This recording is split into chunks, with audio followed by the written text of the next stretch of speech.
Chalakudy S I അഫ്സലിനെ തെരുവ് പട്ടിയെ പോലെ തല്ലുമെന്ന് ഭീഷണിപ്പെടുത്തിയ SFI കേന്ദ്ര കമ്മിറ്റി അംഗം ഹസൻ മുബാറക്.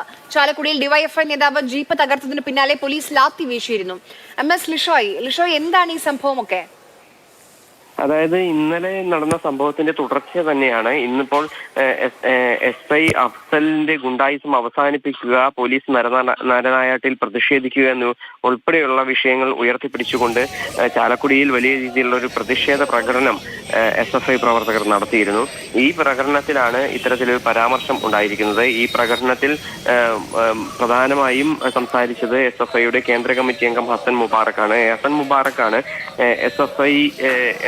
SFIയോട് ഇത്തരത്തിലുള്ള കാര്യങ്ങൾ ചെയ്തു കഴിഞ്ഞാൽ SIയെ കൈകാലുകൾ തല്ലിയൊടിക്കും എന്ന് ഭീഷണിപ്പെടുത്തിയത്. അഫ്സലിനെ തെരുവ് പട്ടിയെ പോലെ തല്ലുമെന്നാണ് ഹസൻ മുബാറക്കിന്റെ ഭീഷണി. അതിനോടൊപ്പം തന്നെ ഇതിന്റെ പേരിൽ ഏത് സെൻട്രൽ ജയിലിൽ കടക്കാനും തങ്ങൾ തയ്യാറാണെന്ന് ഉൾപ്പെടെയുള്ള പരാമർശങ്ങളും ഇവിടെ ഉണ്ടായി. എന്തായാലും പോലീസിന്റെ ജീപ്പ് കത്തിക്കുന്നു.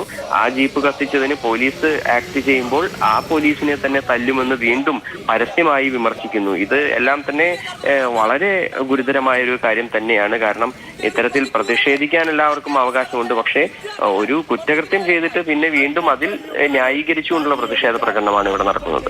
പിയൂരിൽ കണ്ണൂരിൽ കിടന്നാലും പൂജപ്പുരയിൽ കിടന്നാലും ഞങ്ങൾക്ക് പുല്ലാണ് പുല്ല്. തല്ലുന്നത് പോലെ ഇന്നലെ തല്ലിയിരിക്കുന്നത് എന്താ കാരണം?